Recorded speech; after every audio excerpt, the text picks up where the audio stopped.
I'm uncomfortable with that. Oh, absolutely. With that title. Oh my God. I think the worst thing we could be is less humble.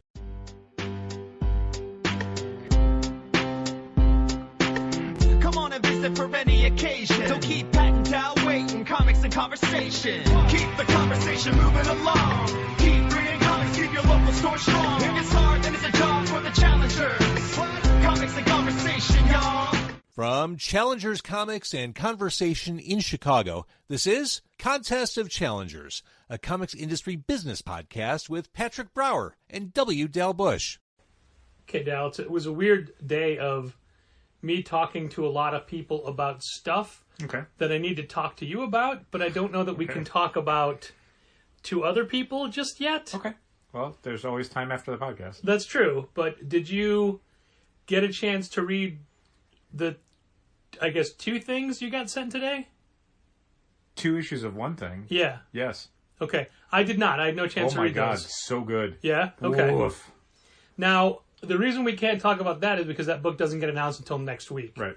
So, next week, we will definitely be talking about it. Rest assured, it comes highly recommended by at least one guy from Challengers. I'm sure it will come highly recommended by all Challengers. I'd be shocked if it didn't. I also got the contract we need for something else. Okay. And you saw the one of the dollar amounts I showed you today? Mm-hmm. Yeah. Okay. You never responded, so I didn't know if you were like... Oh, sorry. I mean, by the time I saw it, like, you'd already posted a bunch of other things, so it was just an overall, like, sure. Nice.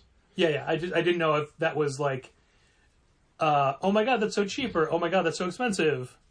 It's fine. Yeah. I mean, it's in the range. But, I mean, that's just the...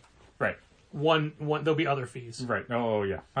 On top of something we're doing the month before that as well. Right. Yes. After not having done this type of thing for a very long time, now here's 2 back-to-back. Nothing and then kind all of. at once. Yep. Kind of 2 back-to-back. It's fine. I mean, it's the summertime. It's cool. The book that we're not talking about, can you guess what day it releases? I can't. June 15th. I didn't know if it would be then because I didn't know if it would be in the next catalog or not, but I guess it will be. Yeah, it'll be announced next week. Okay. So it'll be in April's catalog. Okay. Comes out in June. June 15th. Okay. Yep. Nice birthday present for you. Yeah, right? We didn't talk about a thing, but we should probably set up a thing. We definitely should, yeah. Especially since there'll be another thing before that. Yeah. For that person. Yeah. Yeah. It's a little bit tricky because there's several things we want to set up with certain people. But also, we've been telling everybody else, no, we're not doing events. Sure. But some events you just can't pass up. No. You got to do them. So there's at least 3 things we want to do. Mm-hmm. And then I found myself today talking with some professional wrestlers. Mm-hmm. Literally, 2 I talked to, well, 2 I called on the phone. Uh-huh. 1 answered immediately. Uh-huh. 1 I left a voicemail and never heard back from. 2 others I texted. Both of them responded.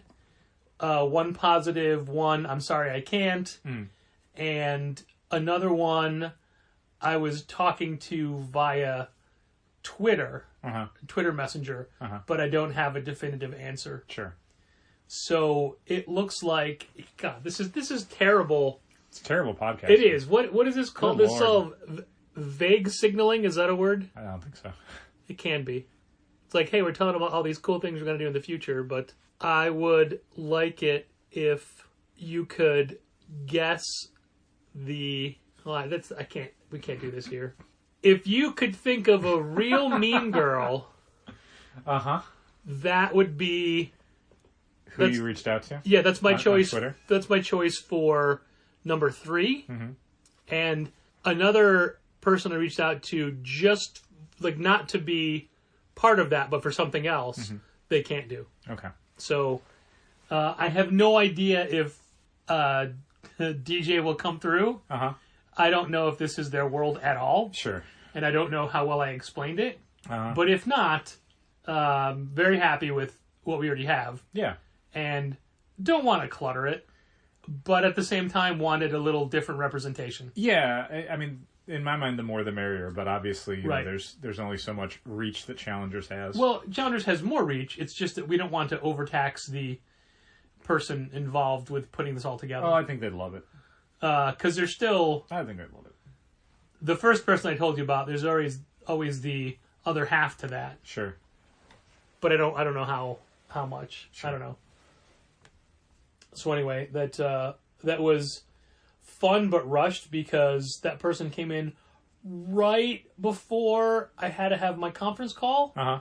So luckily, I didn't have to shoo them away, Uh-huh. but I was worried about the timing. Sure. And I'll get to my conference call in a minute. But yeah, we started with 5 minutes of completely vague things that we will be talking about in the future, but then we're going to forget that we vague talked it. It's called vague booking when you're doing a Facebook. Okay. But so like I remember digging through old podcasts. I came across one where I'm like, all right, so we can't talk about this now, but just remember when we announce it, remember that on September whatever we told you this was going to be coming. We just didn't say what it was. Mm-hmm. And listening back to that, I'm like, I have no idea what that's in reference to. No. So we can't do it.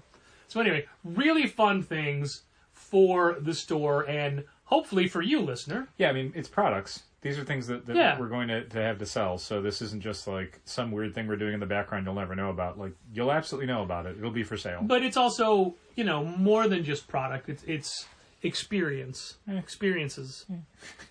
Okay. We sold 20 raffle tickets today for the JLA Avengers book. That's great. They were to one person. That's less great. Uh-huh. So if we held the raffle right now, Uh-huh. they would win 4 to 5 copies. That person, like Team Taz, has a 125% chance of winning. That's right. But they were doing it whilst I was on the call. Sure. So Gina was taking care of it. And I heard them asking a lot of questions about the raffle. Uh-huh. But not about how it works, but about how many did we order? Yeah. And is he talking to Penguin Random House right now on the phone? And all that kind of stuff. What is the quality like? Not even stuff like that. Well, just that's good. just stuff that my answer to all of them would be, who cares? Who cares how many we ordered? We got 5. Yeah. We told people we're raffling off 5. What is the significance of the reverse math on the allocation? Yeah. Because I'll tell you this, the reverse math doesn't work. No.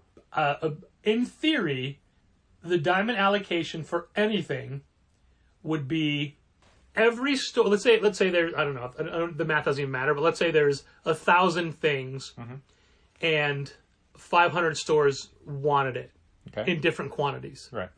So everybody that ordered 1 to 500 of them gets 1 from the first pull. Right. Then when they've covered every store, they go back and say, okay, now who ordered more than 1, they all get 1, and just keep going that way. Sure. So which is why somebody who ordered 2 could get the same quantity as somebody who ordered 50. Yeah, or 200. Yeah. I don't think it goes high to low. I think it goes low to high. Right. Just to make sure everybody gets something. But anyway, Sure. I've seen other stores' allocations, and their numbers are different than ours, and I don't know why. Sure.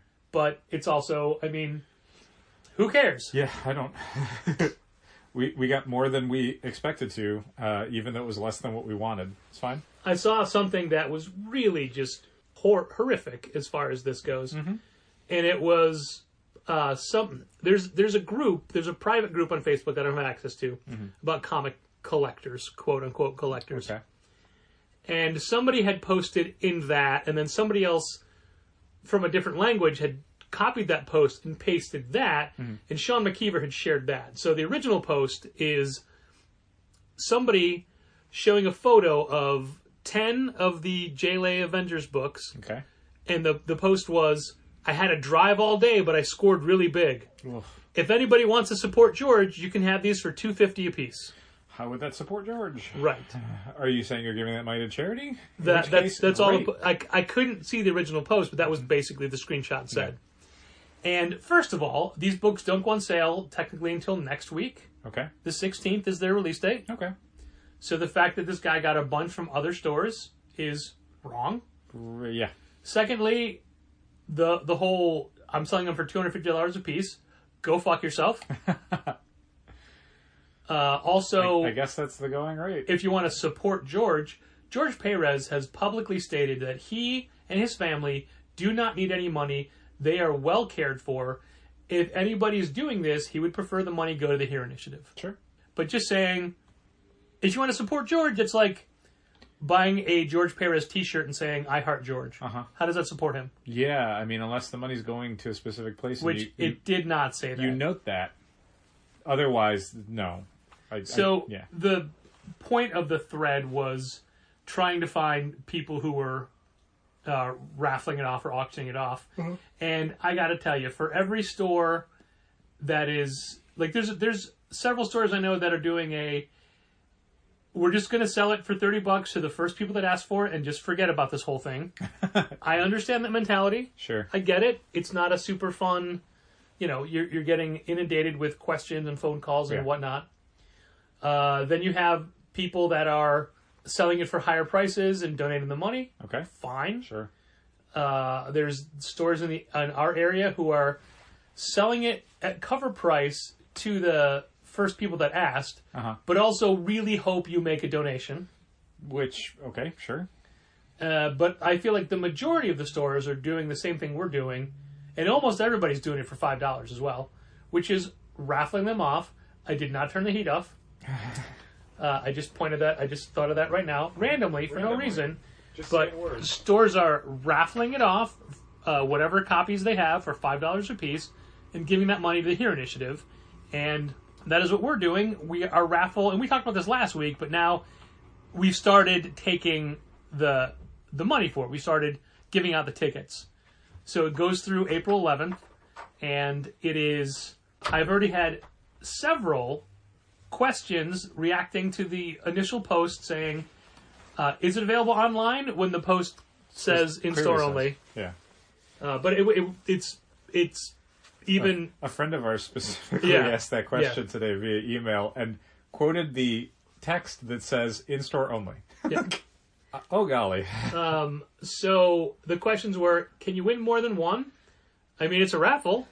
We never talked about that because honestly, I didn't really think about... It's never come up, but I think that if anybody wins two, they can have two. Okay. I mean, okay. It's a raffle, fair and square. I suppose, yeah. I mean, it's... when we had first talked about this, I guess I didn't even think about the idea that we would have enough copies that someone could win multiples of it. Yeah, we got 5 copies, and we thought we would get between 2 and 3. Yeah. But no, it is not available online. There are dozens of stores across the country that I know that are doing this. I'm sure there's, hopefully, people have one closer to them. Yeah, or there's eBay auctions or whatever. Yeah, it's too difficult for us to manage for that kind of a thing. And look, honest to God, like, the thing that would make me the most uneasy about doing this is potentially someone winning it who then stresses me out with the, like, okay, but I need you to make sure that you wrap it a very certain way and use all these kinds of cardboard. It's just like, oh, you're flipping this. Like, I don't want to know that. I just want, someone gets the book and I can think, cool, they're a fan, they can keep it. I don't need to think about you winning a raffle for this thing and then flipping it for a whole bunch of money for yourself. Like, I don't want that part of the process to be in my brain. Yeah, but I'm very happy with the number of people that are making the donations, because the Hero Initiative did this to raise money for them. Yeah. And hopefully they're going to get, 100 times more than they expected from the printing and selling of this book. Yeah, for sure. I mean, it was, they did 7,000 copies, and I think the cost was probably $15 each as far as, like, what they took in. It depends on how much Diamond took to facilitate that, but if it being a charity, I would hope not a lot. Yeah. So, yeah, I mean, like, just selling the books themselves, Hero Initiative made, $100,000.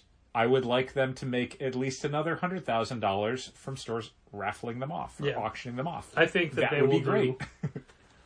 I think that it'll do well. Let's hope. The length of the auctions are different everywhere. Nobody that I've seen is doing it as long as we are. But we have a history of people only coming in once a month or less. Yeah, that was the thought behind doing it. So we want to make sure they have the ability to get it. Was that, I don't want to stress people out with the, like, I've got to come in this week and make sure I get my raffle ticket in, or the corollary to that is I can't make it in this week. Can you please just take $5 and give me a ticket and not having to do all that? This is just like, hey, man, or woman, or person, you got a month. You got a month to come in. Like, that's a pretty... We're open 7 days a week. You know, that's a pretty big span of time. And we haven't talked about this, but I haven't really... I figure we will do some sort of Facebook Live, Instagram Live drawing of it. Okay. Just so people can see it as it happens or whatever. Yeah, I mean, like we were talking about with Molly Jane earlier in the week when we were talking about this, I would prefer to not schedule anything until we know we can absolutely do that. Right. Oh, no, I mean, we will...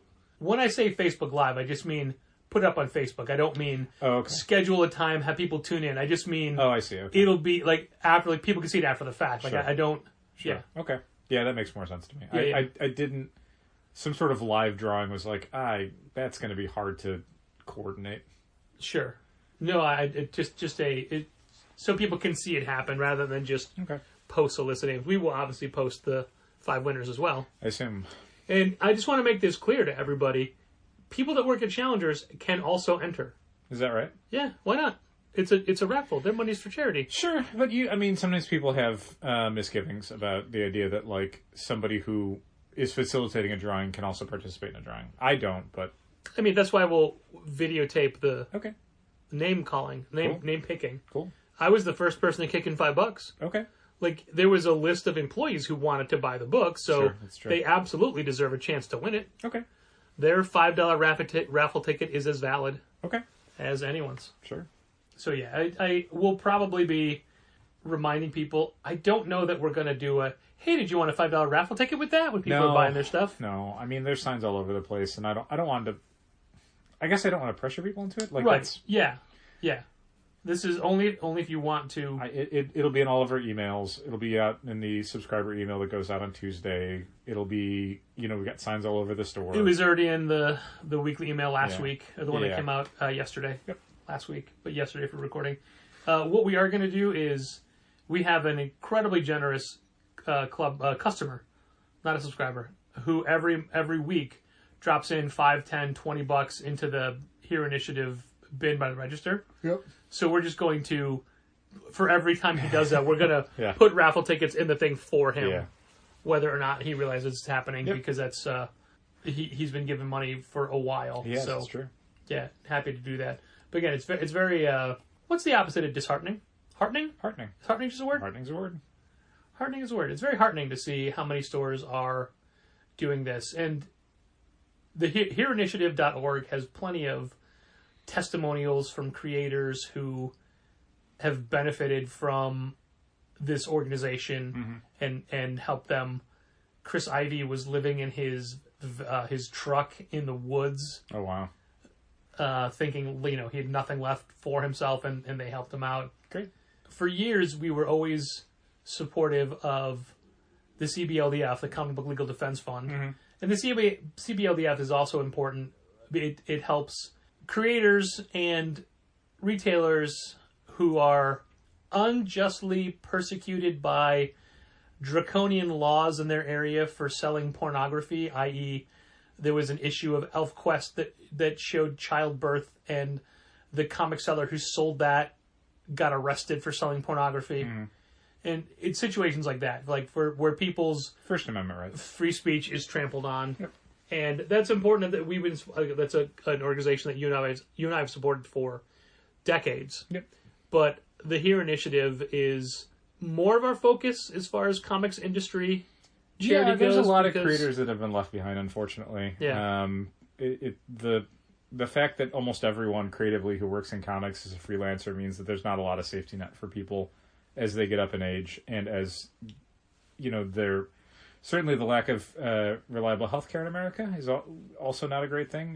The last 12 years of the Affordable Care Act helps a lot to make sure that people are taken care of. But prior to that, a lot of creators who are getting up there in years did not have a lot of financial safety net to rely upon, and one bad thing happens and suddenly it's not great for a lot of these creators. So there's a lot of folks in the creative community that could use a bit of a helping hand at times. You and I didn't have health insurance until the Affordable Care Act. It's true. When Challengers opened, we didn't have it. Yeah. And one of the things that I've always felt weird about with the CBLDF, is soliciting donations for it is weird because at a certain point they could potentially help us. You know what I mean? Sure. Like, we could be a recipient of that, and I feel weird asking for money for a charity that helps us. Sure. The same way that we will donate to the Bink Foundation, but we don't ask people to do it because... Yeah, we don't fundraise for the Bink Foundation. we got a Bink grant during the pandemic. Yeah, that's true. And in turn, we've donated... we donated a bunch of product to a Bink auction, and then we donated money to the Bink Foundation because we want to, now that we're in a better place, we want to give back. But it feels weird to be like, hey, you should give to this charity because that charity could then give to us. Right. Hero Initiative will not be giving back to us. No. And while there could be a charity that just helps comics retailers, if there ever is, we're not publicly asking for donations for it. Okay. Because it feels weird. It would be, yes. Yeah. But the Hero Initiative is a very worthy cause, and you've seen us post things about it in our weekly newsletter and share videos online. And we'll continue to do so. Yep. I think every podcast now is just a list of places we donate to. I guess. Is that... sure, why not? Why not? It definitely makes you feel like you're helping in the world. And, yeah, man, look at the joy that comics give. We had a club member in today who is a lifelong comic reader. And as he's buying 3 books today. And he picked up his sale shirt. And he just says quietly, he's like, I just love comics so much. They're real good. Yeah. And I'm like, we all do. It's great. Comics are so good. They really are. Man. And he's an older gentleman. But yeah, it was just a very touching moment. That's great. And a bonding moment too. It's like, yeah, man, like it's a thing that has been constant in his life, my life, your life. That's great. So, yay for comics. Yay for comics. And with that, I've exhausted my topics. Oh, no. Yeah, what do you got, Del? Did you want to talk about your... Oh, my call. Conference call? Yeah, okay, so... About today that I also didn't know anything about? Well, you knew that I had it. I do, but I don't know anything in details, and I'd like to. So, I'm unsure of how much I'm allowed to talk about. Sure. Broad strokes. Because, ultimately, the purpose of this conference call was to product test something that may never happen. And I guess I can go into... I guess maybe we shouldn't talk about it. Well, that's just it. Like, I don't know. I never asked if we could, but I'm not revealing company secrets. I don't know if there's anything to reveal. Yeah. So what it was anyone who's listened to the podcast over the last 6 months has probably heard us complain about various shipping problems we've had with distributors. Chief amongst them, at least for the first month, was Penguin Random House, who had become a comic distributor in October. They made some real critical errors in their shipping designs for the boxes that they used to ship out comics. The design they came up with was a diamond box is a 2-column stack of comic books inside a cardboard box. And then 2 of those cardboard boxes are inside a much larger cardboard box, and that's how that stuff gets shipped out. So there's a lot of levels of protection, and that winds up being like a 50 to 60 pound box when it's full. Yeah, and the design of the interior boxes, the 2-column boxes, they're designed in a way that the books don't really move around, so that the books can't dent themselves as they move around inside while shipping. Penguin Random House came up with a design that was a 1-column box that was not exactly flush to the sides, so the books could move around a little bit, and also it was just the single-column box. That was the entire box, so it didn't go inside anything else. So as these boxes would get thrown around by UPS because they are substantially lighter, like a 50-pound box can't really get thrown around. It gets picked up and dropped. Yeah. So there's not a lot of damage that can necessarily happen. You can have damage, don't get me wrong.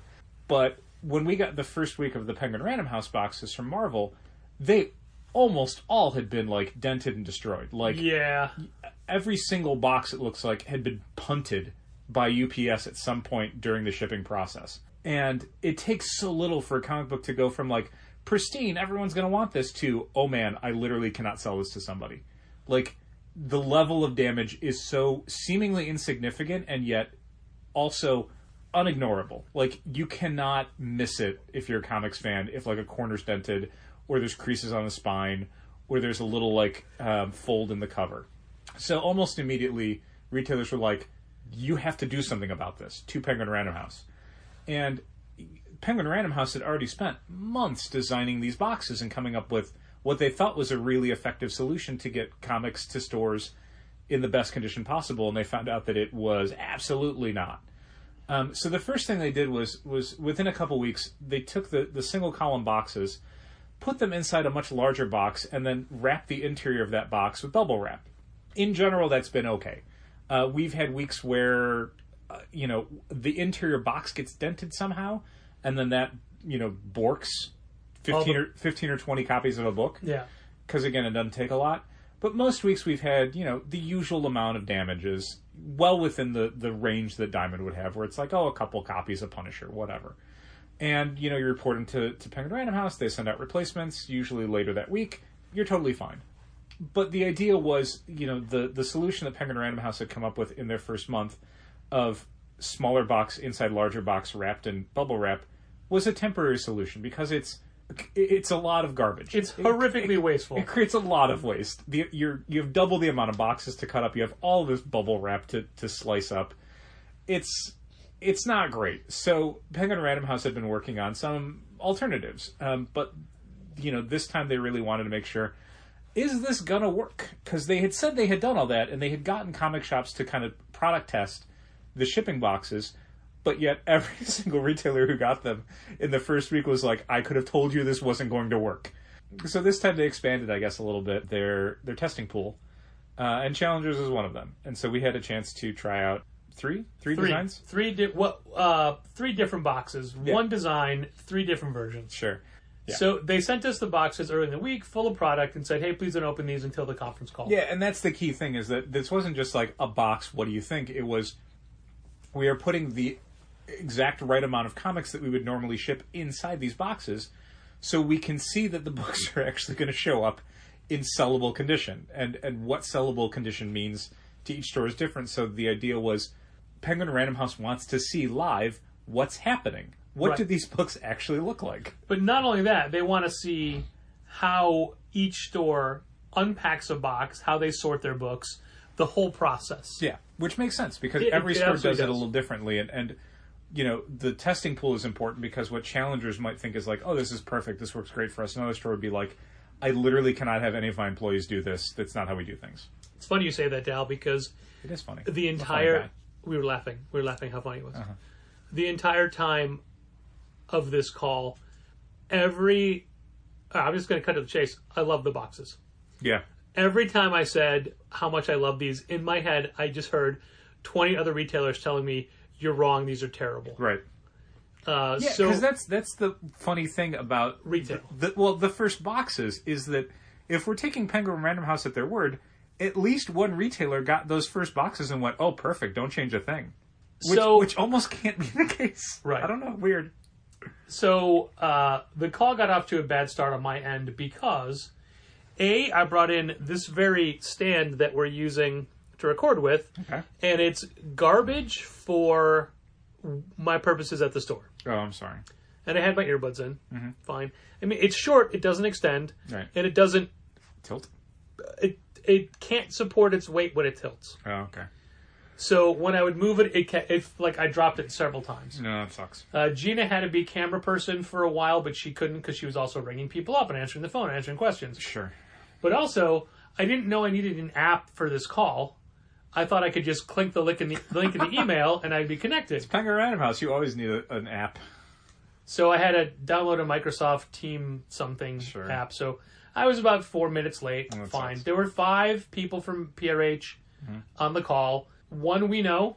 Mm-hmm. One who also at the end of the call asked me to give you a big hug. And I said, I will absolutely not do that, but I would give you a firm handshake. So this is from Tyne. Thanks, There Tyne. you are. And then you also had Terry Penguin. Michael Random. Allison Random House. It's No, hyphenated. It's her married name. Hers is hyphenated. Yeah, her married name. Allison Random House. Yeah. So they wanted to see the whole procedure, and I kept having to change the focus of the what do you call it? The camera front to back. Okay, sure. Like forward, backwards. So sometimes I could see them, sometimes I couldn't. Right. Gina did say, because Gina couldn't hear anything, but she could see them. And she said at certain points they were all cheering when I was doing certain things, like hands up in the air doing this. So there's 3 boxes. They're the same box, but they're different heights. Yeah. So they hold different quantity. Sure. But the way the box is made... Which, I mean, to be clear, like, that's important because it's... Right. The stack of the comics is also, like, a weird variable on the damage they can sustain. Yeah. The more books that you stack in a box, if you stack them incorrectly or don't rotate them enough, bad things can happen to the books. You can get spine roll, you can get, you know... If the books aren't exactly flush with the sides, for example, like, they can start to curl and they can start to yeah, it's... So you need to see it not just in like 50 books, but like, okay, but what's 30 books look like? What's 80 books look like? You know, all that sort of stuff. So you know the really thick corrugated cardboard they have at the bottom of the boxes? Yes. Yeah. That is called a hexacomb. Hexacomb? Yeah. It is. It's like honeycomb. Yeah. But, that makes sense. But 7 sides. Sure. And also probably not filled with honey. Well, the one I ate was. Oof. Okay. Yeah. Well, that's good. Less waste now. So they had... Yeah. The boxes are still, I mean, they are glued at the bottom. Here's a new. I'm fine with. Here's a new thing. Material easy. They have like any type of product box, a cereal box per se. That diamond box right there. They all have a glued inner flap. Yeah.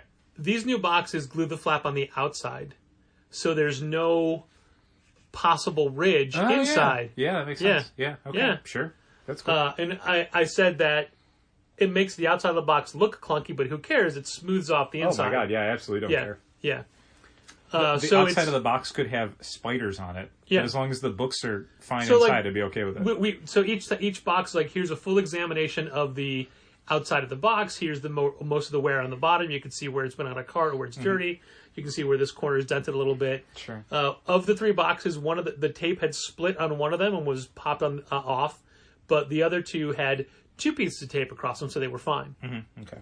And like the boxes still have the giant flaps, so the top flap, like you could do this under it, but because the tape goes across the longest side, right?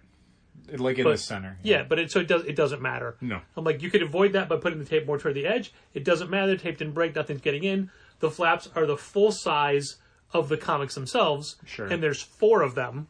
Yeah. So they're covered. I guess what I'd probably do is I don't know if this is more time consuming, but do you make a cross rather than like just a straight line?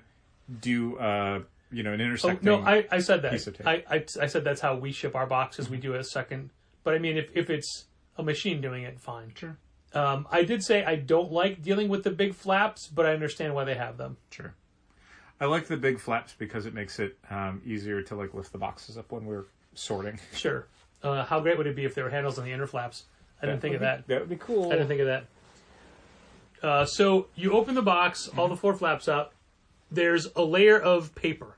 Not bubble wrap, paper. Paper's recyclable. That's great. But here is the best part of the boxes, and I don't know how well I can explain it. They have an inner runner, the same height of the box, that goes all the way around the inside. Like an interior ridge. An interior... Yeah, that is the perfect size of a comic. Okay. So it holds them all in place. Great. So it's basically a double wall. Yeah, that's great. So you have the hexacomb at the bottom. And that runner is thicker than the box itself. Great. So you have that runner all the way around. Then you have because that's what you need. Because like the thing that had been happening the first couple weeks with the single column boxes is that they'd get dented and it would immediately hit the books. Right. So you want something that's that's the trick of the diamond 50-pound boxes is, it's not that they put so many books in the box, it's that there's 2 layers of cardboard before you hit the books themselves. The books, yeah. Yeah. So you have the hexacomb. You got the pile of books. The books are all 5 this way, 5 that way, 5 this way, 5 that way, 5 this way, 5 that way. I think that's how they've been doing them on the single column boxes that are inside the bubble wrap boxes. Then you have a thicker piece of cardboard on top, not a hexacomb, but you know. Great. And then on top of that, paper to fill to the top. Great. What I love about the inner runner is that once you slide that up and tilt the box, your hand fits perfectly down the side That's to great. be able to lift the books up. That's great.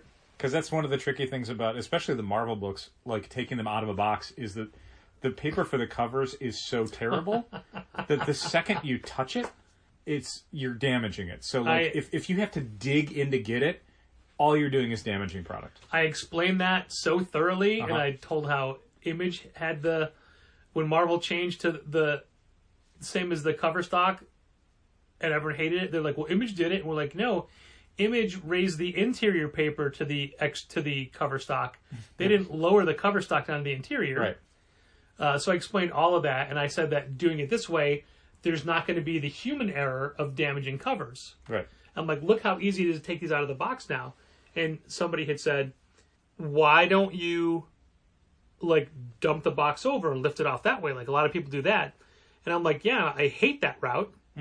The potential damage in doing that is insane. You pull that up and the books are going to slide however. Right. This way I'm keeping them in an order. And also... And you're hoping that the books that land face down are landing flat. Right. And you can't see them. So there's a really good chance that a few of those books are going to land folded or... If I were ever to do that, I'd want to do it from the bottom up so they're face up. Yeah. So I can see them, but these are glued down, so I'd have to tear out. And I'm like, I know people do that.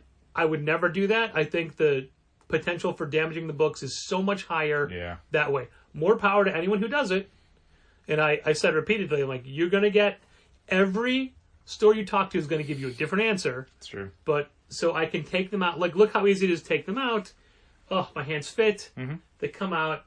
Like, I can't do the full box, but I don't want to because it damages the books. But I can get out one stack in 2. Yep. So that is basically the design of the boxes. That's good news. Flap on the outside, the inner wall. The inner walls are great. I should have saved. I threw everything. I recycled everything, but I should have saved it for you to look at them. It's fine. But the moral of the story is that this is just something they're testing.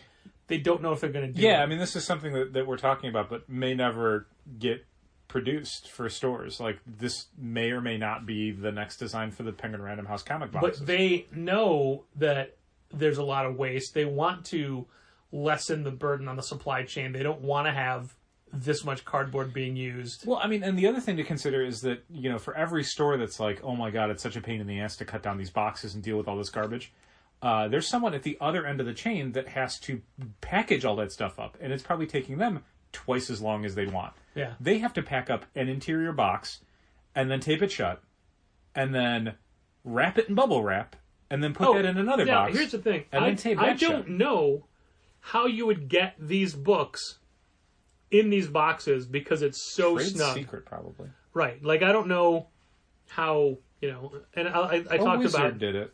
how I was pull the box. If you just dump everything out, I'm like, what if the bottom one gets tucked under? Like, look how easy that would be. And so basically it was, I unboxed everything so they'd see how I do it. And then I'd check them over and I'm like, okay, here, look at this. This corner has a little ding. Yeah. Of the 3 boxes, we had like 5 She-Hulks that were a little beat up. But for the second box, which is the middle size one, I'm like, hey, I didn't do this for the first one. Let's see how. So I pick it up and I just shook it like shaken baby syndrome. Like let's see what happens with this. Yeah. And so some of them got a little damaged. Sure. I assume no one's ever going to be shaking them like that. Yeah, I mean, hopefully UPS doesn't put a lot of boxes in paint mixers, but maybe. One of the things with the books that they had chosen, and they chose, it was obviously all Marvel books, but it was, copies of Hulk, Moon Knight, She-Hulk, Star Wars, Strange Academy, Thor, and Venom. The one thing that I hope you made clear to them is that incentive covers need to be handled differently. Oh, don't worry. I'm sure you don't worry. So several of these are all white covers. And I talked about how easy it is to see any type of wrinkle or ding. And they said, oh, don't worry. We hate white covers too. Everybody does. Yeah, I think since it's you asked, why Image moved away from a lot of them for covers, because, boy, the warehousing makes them all look terrible.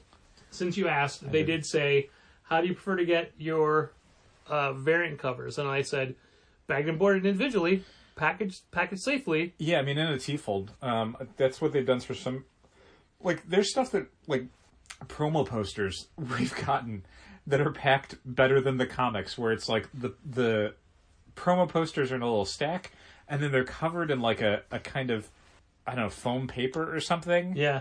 And then that's in a T-fold, and the T-fold is wrapped in bubble wrap, and then that's put in a box, and it's like, do the variant covers like that. Yeah. Yeah. Variant covers represent a much higher investment for me. Those are books that might sell for, 5 times cover or 100 times cover, potentially. Like, I don't need those packed like a $4 comic book. I need them to be pristine. Especially because, and this is the huge thing, even if I can, jump through the hoops of getting those replaced, which incentive covers are harder to get damage replacements from nearly any publisher, because I'm sure there's plenty of people scamming them who's like, oh, my 1 in 100 was damaged, send me another one. And it's like, okay, cool, now you got 2 1 in 100s for ordering 100 comics. Even if I can do that, the week it takes them to get me that replacement comic, it is worth half as much now. Right. That's just how fast the collectibles market moves. So if I don't have that thing up for sale the week it comes out, I might as well never get it. And now it's like, cool, so why did I order 100 copies then? Right. That's all legit. Yeah. And I showed them the differences in damages to us versus what other stores might consider. And I said, like, here, you see this corner, how this is a corner. And I took a book, I'm like, here, meh. Like, see that bend, like, there? Mm-hmm. That is something that we would still put on the shelf. Other people wouldn't. But if this was a 1 in 50 variant, we could not sell this online. No. But we could sell it on the store because someone has the option to see that it has they that. can look at it, grade it for themselves, and decide if it's worth the money. But yeah, anybody online is going to just kick about it. And I made a point of saying how, like, we don't go out of our way to, but there's a lot of things we accept. For example, there was a Simon & Schuster order that came in yesterday, and Molly Jane left a copy of, what is that, Viz horror manga with it's a white, thick hardcover with a die-cut sleeve on it, Being Human. No longer human. No longer human. Junji Ito. Yeah. So, you know what? I thought it was Ito, but it wasn't positive. It's Junji Ito. Anyway, she's like, this is damaged. I didn't get a chance to report it. I'm like, that's not damaged. Yeah. I sold one last week that was literally torn. This is not damaged. Yeah. It's wrinkled, yes. People with graphic novels have a much higher tolerance for shelf wear than comics fans, just in general. And that said, like, it depends on the comic. Like, there's a bunch of books that there isn't really a collector's market for it, so they don't really care. But you certainly want to make sure that if you're offering something the week of release, that it is in the best condition possible. Yeah. Obviously, for the record, within when I reason. sold that Junji Ito book, I did give the person some money off because they didn't ask for it, but it was visibly torn. Sure. Yeah, that's fair. So then, Time kept saying how they really wanted to talk to us because we're such an innovator, and I kept doing that, and I kept saying, like, you got to stop saying stuff like that. Please don't say that. And she says, no, give these people a tour, let them see your store, go show them the kids' room, go show them your kids' room. We laugh, but listener, let me assure you that there have been a number of Tuesday nights as we're closing up that Patrick will, unprompted, say how good he thinks Challengers is as a store. Unprompted. I do. But I don't say we're innovators. No. I say that we just want to run the kind of comic store that we want to shop at. Yeah. And maybe someday I will. I told the people that when we started back in 2008, we did a lot of things that stores weren't doing. Now, so many stores do those things, and guess what? We don't do some of them anymore. Yeah, it's so weird to think about the number of, like, certain kinds of events or, like, additional, like, social stuff we would do. And I think that had a ton of value in the early days as we were establishing ourselves, but now it's kind of reached a point where, I don't know if it's because we've gotten older or just, the market itself has changed. But when we try to do them now, it's like, oh, no one cares. All right, that's fine. I mean, I think part of that is we don't care so people can tell. But also, when we do care, people don't care. I don't know if I would go that far. But I mean, even things like chairs, the red chairs. Yeah. Chairs are just a symptom of... They went away from the pandemic. They had to go away because we don't want people to stay and sit. Sure. But then there's so much product out now. Yeah. We need the floor space. I mean, it's the second part that I was really going to mention because it's a similar thing to... That's why I wanted to hit the first part because I knew you were going to... Yeah. The game stores in particular have been dealing with that as pandemic restrictions are loosening and more in-store events are available to them depending on their communities. There's a lot of game stores that had taken their demo space and their open gaming areas and their tournament areas and turned them into product displays and added more fixtures. And now they're like, I don't want to get rid of that stuff because I know how much money it makes. And the idea of like losing that to suddenly have like, hundreds of square feet of just empty space so anyone can drop in and play Warhammer or whatever, it doesn't make any sense to me. And like, that's the same thing we had to do when we had reopened. Like it took us a while of having the chairs on top of the bookshelves because we're like, well, they're going to come down at some point. We're going to, make space and move things around. And then we were just like, no, we'd rather have more books. And I think people would rather us have more books. Yeah. So we moved the chairs into storage.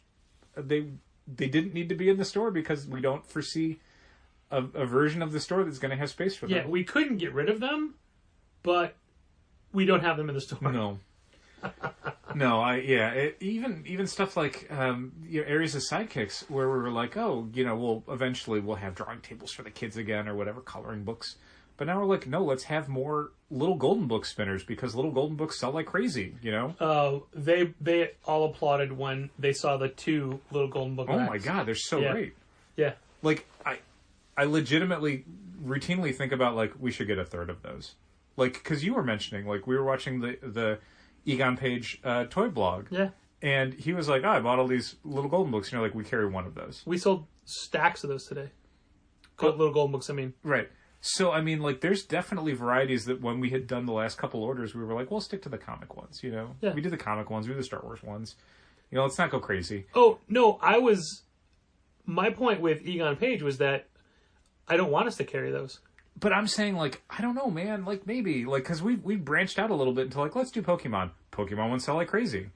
Not like crazy. They sell. I think they sell great. Like, there's been a couple instances I've had where someone, A, told me they came back for them. Yeah. And B, bought more than one copy because they knew multiple kids that would want it. The one, like, we tried, like, hey, Little Golden Book of Chicago, or How to Be a Superhero. Yeah. The one that I don't think we've ever sold any of? What's that? The Female Ghostbusters. Maybe. I think the zeitgeist for that has sort of passed. Well, also, the thing with the Little Golden Book spinner racks is they were not a constant in their production. Okay. And when we got the last one, we were told, oh, it's a good thing you're ordering it. These are just about gone. Sure, but I mean, they could be produced again. We don't know. And I'm not saying, like, we should do it tomorrow. It's just, like, that's the thing I think about because that's an example of, like, that was space that we would normally use for, like, I also have store plans. Aesthetics, and we turned it into actual money-making square footage. I have plans for some of that space that I don't want to tell you, so... Okay. You're waiting for me to go on vacation. A third spinner rack will... No, I'm waiting for me to do it. Okay. It requires getting something. Yeah. Yeah, so... but anyway, I will accept every time Tyne said, you have the best children's section I've ever seen. That compliment, I will take. That's very nice. I will die on that hill. That was the one time in BPA that you were like, that's the one you want. Oh, don't get me wrong. I told them that. I told them we've never won that. And they said, how's that possible? And I said, quote, I don't know. Conspirators. Knox. But yeah, and so each time I point out a thing we do, somebody would say, and you're not innovators.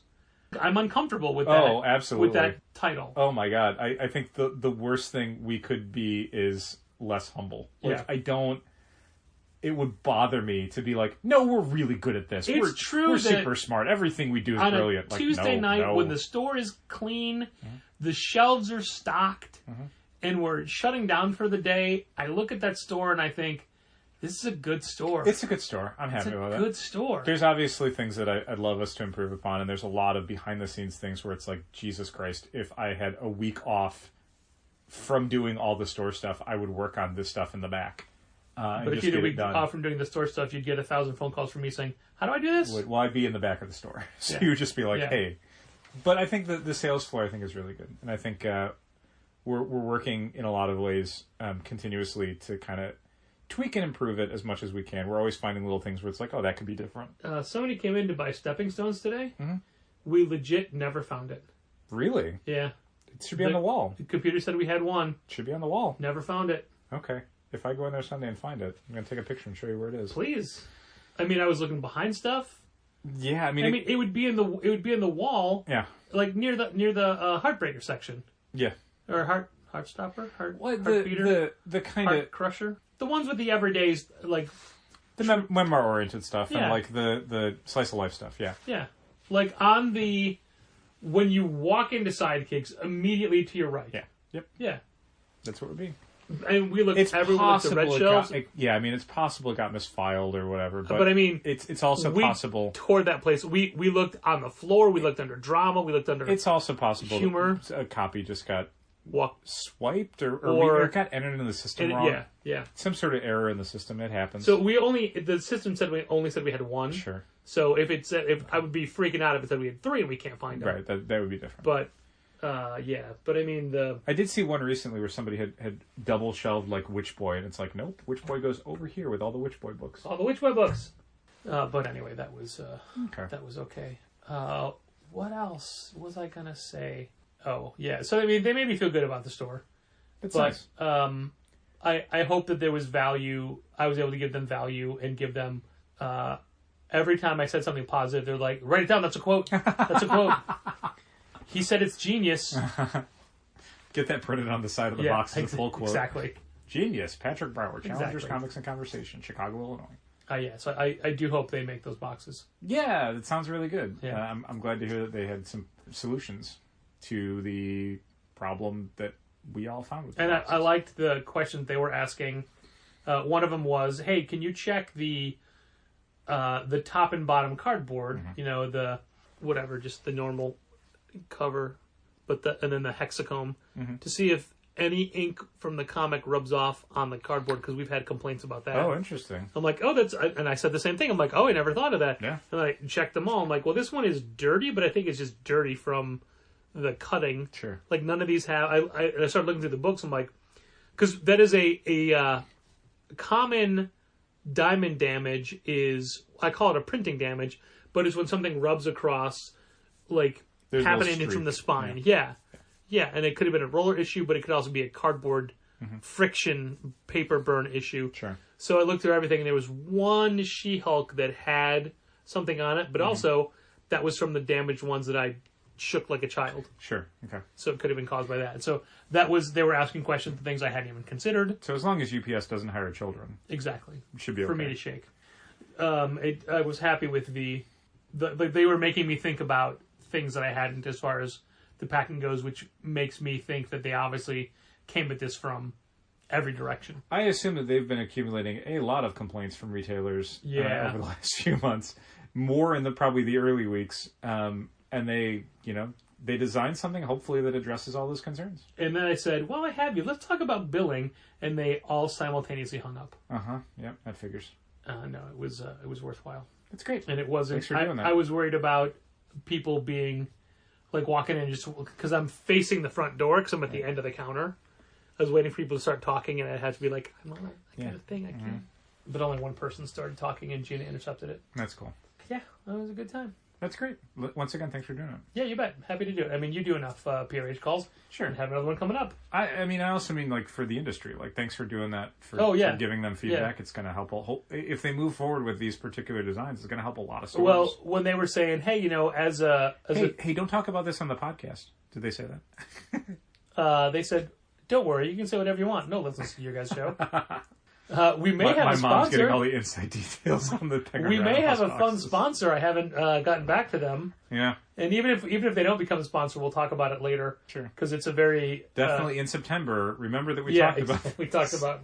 Yeah, we were approached by a product that independently we both use. Yep. And the people... Not simultaneously. I want to make that clear. And the people who make the product have no idea that we use it. Mm-hmm. But it's just, they're like, hey, we think that we'd be a good fit. Just some algorithm just spat us out as like, are. Here's a show you could advertise on. Yeah. Right. Like, it's funny that because of our website, like, we get a number of like, hey, do you want to pay this person? Or do you want to get paid to run these blogs about, like, these items? And it's like, okay, none of that's comic stuff. And also, that's not what we do. No, like, definitely not. I don't know why you would think that, but it's like, no one's ever seen the site. It's literally just an automated process. It's firing these out to anyone who qualifies. I got an email based on today, like SEO stuff. I got an email today that didn't get caught by spam, and it was one of these. Hey Patrick, this is a follow up from my previous email. Have you given more consideration to carrying this product in your store? And I'm like, all right, what is this? And it was Echo cups. It's just eco-friendly plastic drinking cups. Like, they're not branded. They're not superhero. They're just. It's not like Batman's on them. It's like, no. No, I have not given any more thought to that. My phone has been ringing off the hook with spam calls starting yesterday. I saw it was pretty crazy. 20-something. It was a lot. Today they started at like 8:15. Yep. And there's only been like 5, but yesterday was insane. Yeah. That sucks. And also, there have been some people I've been reaching out to for other things, not even stuff from today. Uh-huh. And I gave my phone number. I'm like, what if it's them calling? Like, no. They'd leave a message. No, yeah, this person specifically, I would recognize the area code. Sure. Because it's the same as ours. Right. And none of them were. Keep getting calls from the Netherlands? I don't know. That's just where the calls are routed from. Okay. It's stupid. It's not worth it. What is worth it in comics? Comic books themselves. You know, we started to do... We have a TikTok now, and people can laugh at it. That's fine. I do as well. But it is run by Andrew Challenger. And he's the youth of the store. Yeah, at his age, it's fine to have a TikTok. Yeah. If you or I was running it, I mean, 1, we wouldn't. 2, it would be questionable. So, he and I did a couple of... Like, he's done most of them, but I, quote-unquote, wrote 2 of them. Mm-hmm. And one was a visual gag that we stayed after work to do last Saturday. And I don't know what a normal TikTok channel gets, but within a few hours of that one going up, it had 10,000 views. Wow. Right now it's at 55,000 views. That's a lot. Yeah. Sounds like a lot. And the 2 we've done since then are nowhere near that. Sure. But anyway, while we were rebuilding the store from the site gag, I took that opportunity to check in with Andrew. Andrew, while we take this time, as you're rearranging the shelves after a TikTok video that caused some, let's just say, redressing to occur, and you're fixing the shelves, putting them back the way they're supposed to be after our comedy. Mm-hmm. Let's catch up. Let's check in with Andrew. How's it going, Andrew? It's going, Patrick. I think that this is basically unfair because I'm just hovering over you while you are literally trying to re-alphabetize the books that were all placed backwards on the shelf. That I'm also going to be asking you questions. Yeah, but I'm good at multitasking, so we're good. So let's talk about a book that you're reading that you like. My favorite book coming out right now is probably Moon Knight. Whoa, Moon Knight that has your very same Andrew Recommends tag in front of it? That's right. I've been a huge Moon Knight fan since I was 10 years old, and I really think this is the best Moon Knight book we've gotten in my lifetime. Was that 2018 or 2017? Very funny. Very funny. 2006. I've liked Moon Knight since I was this many. Let the record show Andrew's holding up 4 fingers.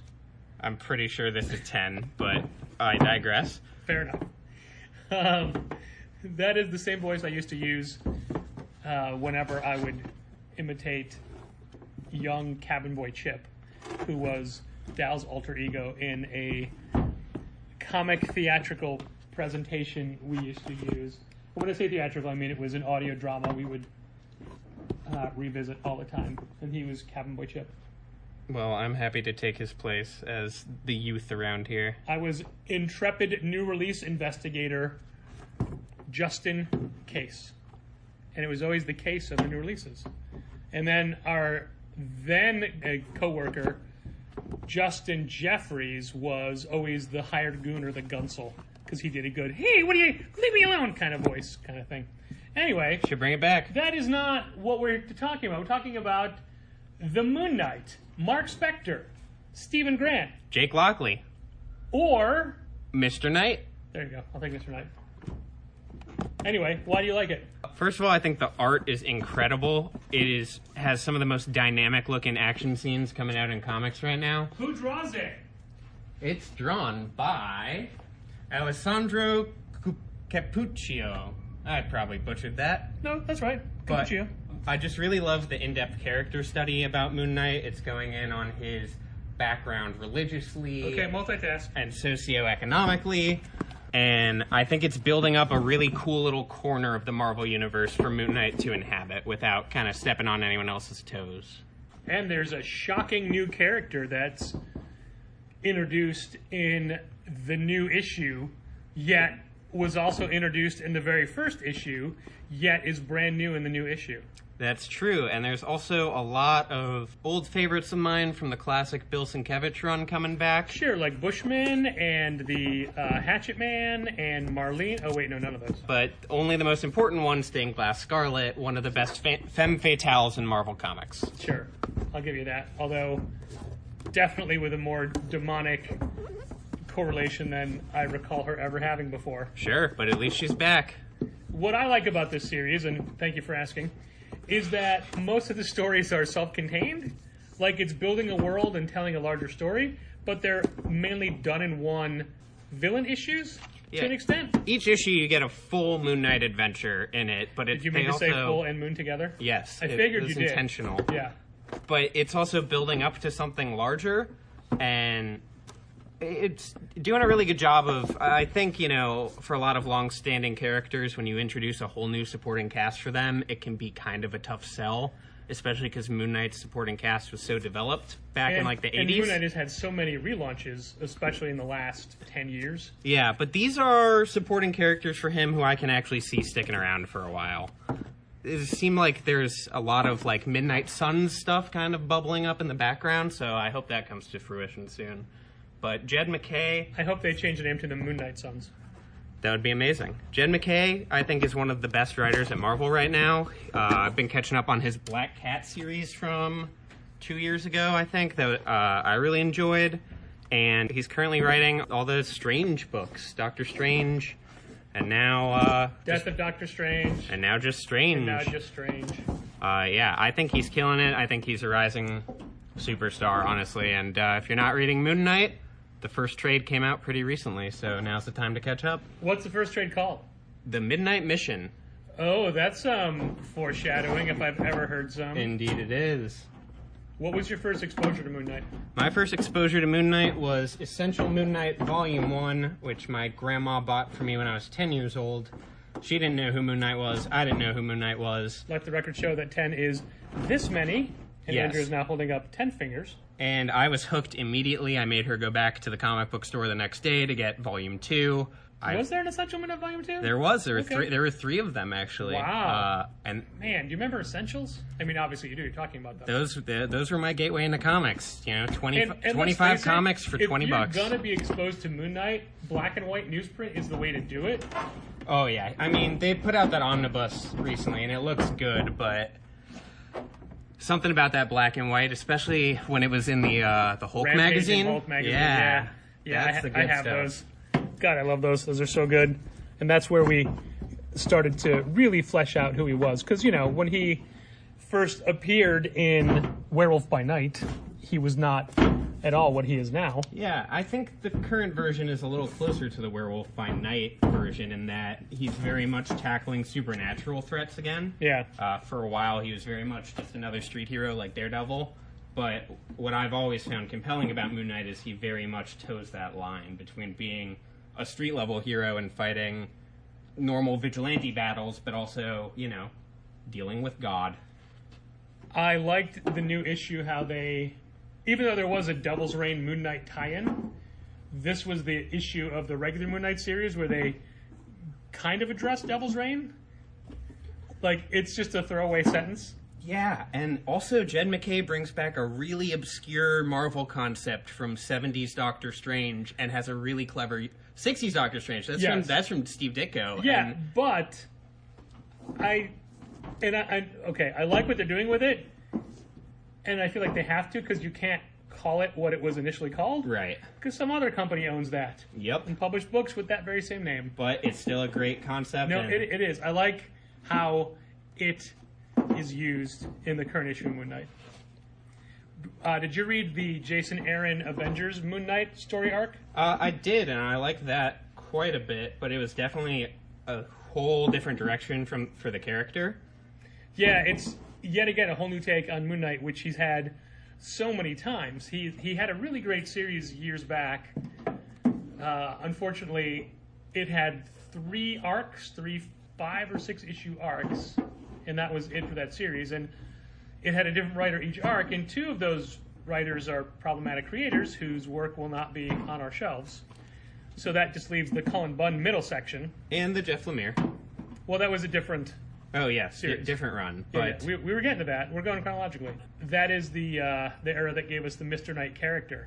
Can you, Moon Knight fan, tell me who the first artist was to draw Moon Knight in the Mr. Knight getup? That would be Declan Shelby, I believe. Oh, you're so close. He drew the issue. I don't know if he drew the cover. That was not the first appearance of Mr. Knight. Huh. Mr. Knight appeared in Secret Avengers when that same writer was writing that book.